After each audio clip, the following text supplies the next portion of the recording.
सबसे पहले तो आपको अपना जो ब्राउजर है वो ओपन करना है और यहाँ पर आपको सर्च करना है CRS-ORGI। तो हमारे सामने गवर्नमेंट की जो ऑफिशियल वेबसाइट है आ जाएगी। वैसे इसका जो लिंक है हमने वीडियो के डिस्क्रिप्शन में और पिन कमेंट के अंदर भी आपको दे रखा है, जहाँ से भी आप डायरेक्टली इस पोर्टल पर आ सकते हो। अब यहाँ पर हमें एक नए बर्थ सर्टिफिकेट के लिए अप्लाई करना है, जिसके लिए सबसे पहले तो हमें लॉगिन के ऑप्शन पे क्लिक करके अपना एक नया अकाउंट यहाँ पर रजिस्टर करना है, तभी हम अप्लाई कर पाएंगे। इसके लिए जनरल पब्लिक के ऑप्शन पे क्लिक करेंगे। अब यहाँ पर डायरेक्टली मोबाइल नंबर इंटर करके अगर आप लॉगिन करने को ट्राई करोगे तो लॉगिन नहीं कर पाओगे। सबसे पहले तो हमें साइन अप के ऑप्शन पे क्लिक करना है और यहाँ पर हमें अपना जो नेम है, अगर आप ही एडल्ट हो 18 साल से ऊपर हो, आप अप्लाई करो तो अपना नाम दर्ज करोगे, नहीं तो यहाँ पर माता पिता जो अप्लाई करें उनका जो नाम है यहाँ पर दर्ज किया जाएगा। बच्ची की इन्फॉर्मेशन अंदर हम दर्ज करेंगे। तो यहाँ पर हमने अपना जो फर्स्ट नेम है, मिडिल नेम है, लास्ट नेम है, कुछ इस तरीके से फिल कर दिया है। इसके बाद में मेल फीमेल जो भी जेंडर है यहाँ पर दर्ज करना है। आपकी जो डेट ऑफ बर्थ है यहाँ पर इस कैलेंडर के ऑप्शन पे क्लिक करके सबसे पहले तो ईयर और मंथ और डेट को यहाँ पर चूज करना है और नेक्स्ट की टाइप पे क्लिक करना है। अब यहाँ पर आप सभी से आपका जो एड्रेस है वो पूछा जाएगा। तो हमारा एड्रेस इंडिया के अंदर ही है। अपना स्टेट सेलेक्ट करेंगे, डिस्ट्रिक्ट चूज करेंगे, सब डिस्ट्रिक्ट यानी कि तहसील का नाम सेलेक्ट करना है और अपने विलेज का जो नाम है यहाँ पर सिलेक्शन करना है। आपके पोस्ट ऑफिस का जो पिन कोड है दर्ज करना है और कंप्लीट जो एड्रेस है यहाँ पर दर्ज करना है और यहाँ पर भी हमें नेक्स्ट की टाइप पे क्लिक करना है। अगला स्टेप आएगा जहाँ पर हमें अपना जो आधार नंबर है दर्ज करना है और हमारी जो नेशनलिटी है इंडियन है, हम इसको सेलेक्ट करेंगे और टर्म एंड कंडीशंस को एक्सेप्ट कर लेंगे और यहाँ पर हमें नेक्स्ट की टाइप पे क्लिक करना है। तो अब आप सभी के सामने अगला जो स्टेप आएगा जहाँ पर मोबाइल नंबर दर्ज करने के लिए बोला जाएगा। तो जो नंबर आपके पास में एक्टिव रहता है, इस पर मैसेज वगैरह आएंगे तो यहाँ पर आपको दर्ज कर लेना है। यहाँ पर हमें सेंड OTP की टाइप पे क्लिक करना है। तो हमारी ईमेल आईडी को भी वेरीफाई करने के लिए इस पर एक वेरिफिकेशन के लिए कोड आएगा, यहाँ पर आपको फिल करना है और वेरीफाई के ऑप्शन पे क्लिक करना है। तो इस तरीके से हमारी जो ईमेल आईडी है वो भी वेरीफाई हो चुकी है। जब भी सर्टिफिकेट जनरेट होगा तो आपके इसी ईमेल आईडी पर आपको जो है ये जो सर्टिफिकेट है सेंड कर दिया जाता है। तो यहाँ से आप डाउनलोड भी कर पाओगे।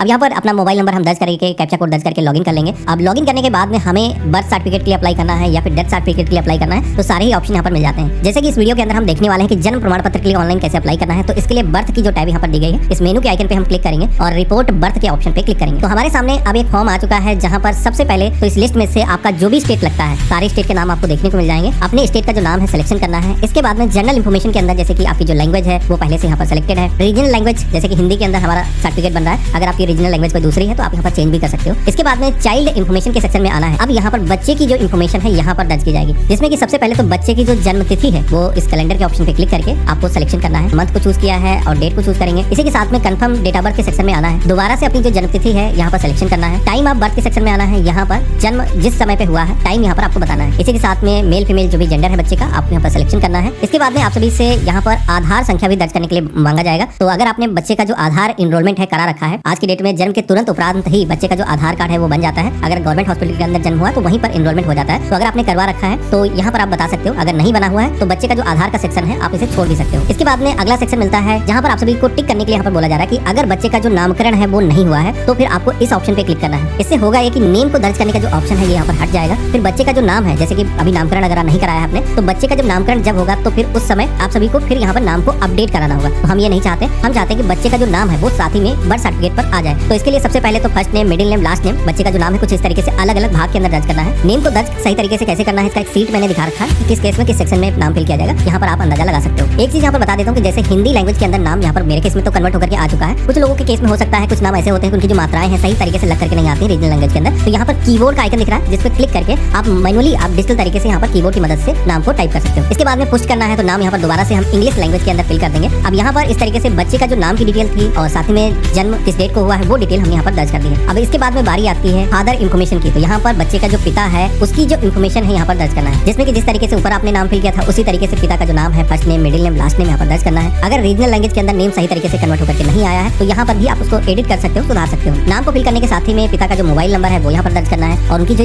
ईमेल आईडी है वो यहाँ पर आपको फिल कर लेना है। आधार नंबर बना हुआ है तो दर्ज कर देना है। इसी के साथ में मदर इन्फॉर्मेशन का भी सेक्शन साथ ही में दिखेगा। तो माता की जो इन्फॉर्मेशन है उनका नाम यहाँ पर हो जाएगा और मोबाइल नंबर उनका हो जाएगा, ईमेल आईडी और आधार नंबर सेम उसी तरीके से माता पिता की इन्फॉर्मेशन आपको दर्ज कर लेना है। अब इतना करने के बाद में अगला सेक्शन दिखेगा जो कि है एड्रेस ऑफ पेरेंट का, जहाँ पर बच्चे के जन्म के स्थान पर माता पिता का जो पता था वो यहाँ पर दर्ज करना है। यानी कि वर्तमान जो उनका पता था जहाँ पे जन्म हुआ है वो आपको बताना है, जिसमें कि इंडिया के अंदर ही हुआ है। तो जैसे कि हम उसका जो स्थान है सिलेक्शन करेंगे, स्टेट हो जाएगा, डिस्ट्रिक्ट चूज करेंगे, सब डिस्ट्रिक्ट तहसील हो जाएगा और विलेज या फिर शहर का जो नाम है यहाँ पर सिलेक्शन करना है और उस एरिया का जो पिन कोड है वो आपको यहाँ पर दर्ज करना है। और इसके बाद में बिल्डिंग नंबर यानी कि हाउस नंबर जो भी है यहाँ पर आपको दर्ज करना है। अपना जो कंप्लीट एड्रेस है जो भी पोस्ट ऑफिस का नाम है यहाँ पर दर्ज करना है। हिंदी लैंग्वेज के अंदर कन्वर्ट होकर के ऑटोमेटिक आ जाएगा। इनकेस कोई भी करेक्शन है तो यहाँ पर मैनुअली आप कीबोर्ड की मदद से सुधार सकते हो। अब इतना करने के बाद में अगला सेक्शन दिखता है जहाँ पर परमानेंट एड्रेस भी पूछा जाता है। तो ऊपर जो पता हमने दर्ज किया है माता पिता का वो पता क्या था कि वर्तमान पता है। इन केस उनका जो परमानेंट एड्रेस कोई दूसरा है, जैसे कि टेम्परेरी उस पते पर रह रहे हैं और वो कहीं दूसरी जगह के रहने वाले हैं, तो ऐसे में परमानेंट जो एड्रेस है उनका वो यहाँ पर आपको बताना है। तो अगर एप्लीकेबल है, मोस्टली लोगों के केस में क्या होगा कि सेम ही पता होगा, तो हम यहाँ पर यस के ऑप्शन पे क्लिक कर देंगे तो अलग से कोई एड्रेस हमें दर्ज करने की जरूरत नहीं होगी। लेकिन यहाँ पर कुछ ऑप्शन आ चुके हैं जिसमें कि प्लेस ऑफ बर्थ यहाँ पर आपको बताना है कि बच्चे का जो जन्म है वो कहाँ पर हुआ है, जिसमें कि आप देखोगे कि कई सारे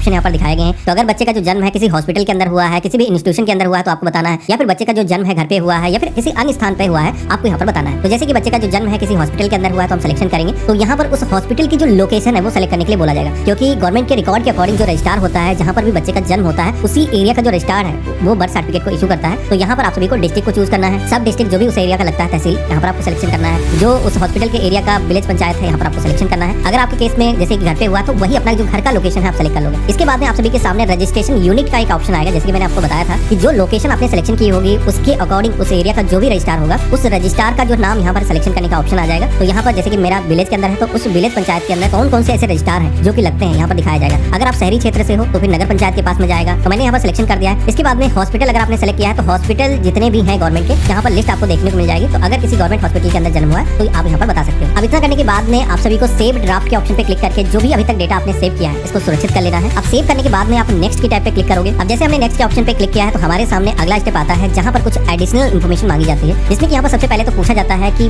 माँ का जो निवास था वो कहाँ पे था। अगर माता पिता का जो निवास है जन्म के स्थान पर जो सेम एड्रेस था तो फिर आपको अलग से वो जो एड्रेस फिल करने की जरूरत नहीं है, फिर आप कॉपी एड्रेस के ऑप्शन पे क्लिक करके वही जो पता है इंपोर्ट कर सकते हो। इसके बाद में अगला सेक्शन मिलता है जहाँ पर कुछ फादर के बारे में इन्फॉर्मेशन पूछी जा रही है कि फादर का जो रिलीजन है वो क्या था। तो यहाँ पर हिंदू मुस्लिम सिख ईसाई जो भी है रिलीजन आपको यहाँ पर सिलेक्शन करना है। फादर की एजुकेशन का लेवल क्या था, शैक्षिक योग्यता क्या थी, तो यहाँ पर कई सारे स्लैब दिए गए, तो जो भी क्वालिफिकेशन का लेवल था आप सिलेक्शन करोगे। इसी के साथ में फादर के ऑक्यूपेशन के बारे में पूछा जाता है, तो फादर अगर कोई किसान था या फिर किसी जॉब के अंदर था या फिर वो घर का कोई काम करता है, सरकारी कोई नौकरी के अंदर था, तो अलग अलग ऑक्यूपेशन के ऑप्शन दिए गए हैं। आपके केस में जो भी एप्लीकेबल है यहाँ पर सिलेक्ट कर लोगे। इसके बाद में मदर इन्फॉर्मेशन भी पूछी जाती है, तो माता का जो धर्म है वो क्या था, तो यहाँ पर जो भी रिलीजन है सिलेक्शन करना है। उनकी जो एजुकेशन क्वालिफिकेशन है आपको बताना है। इसी के साथ में माता अगर जॉब के अंदर है कुछ काम कर रही थी तो आपको यहाँ पर बताना है। अब इतना करने के बाद में लास्ट में कुछ और भी यहाँ पर एडिशनल इन्फॉर्मेशन पूछी जा रही है, जिसमें कि पहला ऑप्शन मिलता है कि शादी के वक्त पर माता की जो आयु थी वो कितनी थी। तो यहाँ पर जितने भी साल की माँ थी तो यहाँ पर जो फर्स्ट मैरिज है उसकी आपको बताना है कि 20 साल कितनी एज पर उनकी शादी हुई है। इसी के साथ में जो पहली संतान माँ को हुई है उसकी पहली एज क्या थी जब माँ वो पहली बार बनी है, तो वो जो है ईएस में आपको बताना है। तो पहला ही बच्चा है तो वर्तमान जो भी एज है यहाँ पर आपको बताना है। यहाँ पर ये भी पूछा जाता है कि इस माता के इस बच्चे को मिला करके कितने ऐसे जीवित बच्चे हैं, उनकी जो संख्या है वो आपको बताना है। तो इस तरीके से हम यहाँ पर जो भी संख्या है, जैसे कि अगर एप्लीकेबल नहीं है एक ही बच्चा भी जन्म हुआ तो आप यहाँ पर बता सकते हो, तो यहाँ पर आपको बताना है। इसके बाद में टाइप ऑफ डिलीवरी के सेक्शन में आना है। यहाँ पर जन्म के स्थान पर जो डिलीवरी है वो किस तरीके से हुई है, तो यहाँ पर अगर गवर्नमेंट हॉस्पिटल के अंदर हुई है तो यहाँ पर ये ऑप्शन सेलेक्ट करना है। अगर किसी प्राइवेट हॉस्पिटल के अंदर हुई है तो सेकंड ऑप्शन दिया गया है, इसे आप सेलेक्ट करोगे। इसी के साथ में मेथड ऑफ डिलीवरी के सेक्शन में आना है, तो यहाँ पर क्या मेथड यूज किया गया है, जैसे कि सिजेरियन हुआ है, किसी हॉस्पिटल के अंदर ऑपरेशन से हुआ है, या फिर नॉर्मल जो स्वाभाविक डिलीवरी का मेथड है वो हुआ है, तो आपको यहाँ पर बताना है। इसी के साथ में पूछा जाता है कि बच्चे का जो वेट है जन्म के टाइम पर कितना था, तो जितना भी केजी वेट था आपको यहाँ पर बताना है। यहाँ पर ड्यूरेशन ऑफ प्रेगनेंसी के बारे में पूछा जाता है, तो जितने भी हफ्ते की प्रेगनेंसी थी वो आपको यहाँ पर वीक्स के अंदर कैलकुलेट करके, जैसे कि 9 महीने होते हैं तो उनको 4 हफ्तों के बीच में कैलकुलेट करके आपको उस तरीके से फिल करना है। हालांकि मेडिकल रिकॉर्ड के अंदर हफ्ते में ही लिखा जाता है, तो उस पर आप देख करके यहाँ पर लिख सकते हो। अब बारी आती है सपोर्टिंग डॉक्यूमेंट की। सपोर्टिंग डॉक्यूमेंट आज की डेट में बर्थ सर्टिफिकेट को बनाने के लिए वेरी करते हैं आपने कितना डिले किया है। जी हाँ दोस्तों, अगर आपने बर्थ सर्टिफिकेट का जो रजिस्ट्रेशन है वो 21 दिनों के अंदर कर लिया है, अगर आप कर रहे हो 21 दिनों के अंदर, तो आपको मिनिमम डॉक्यूमेंट देने की जरूरत है। फिर हॉस्पिटल की तरफ से जो भी आपको डॉक्यूमेंट मिले डिस्चार्ज के समय में, जो जच्चा बच्चा का कार्ड बनता है वो आप दे दोगे, और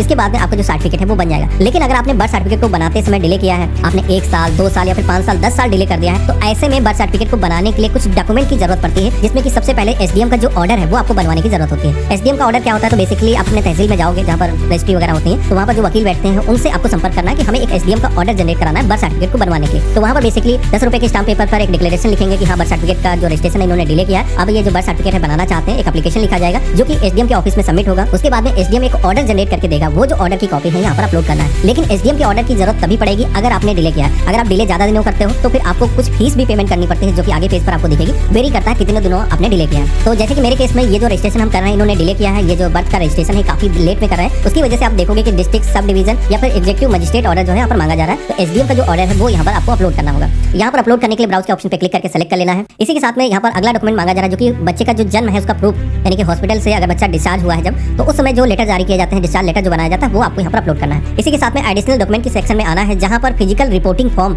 एक ऑप्शन मिलेगा अपलोड करने का।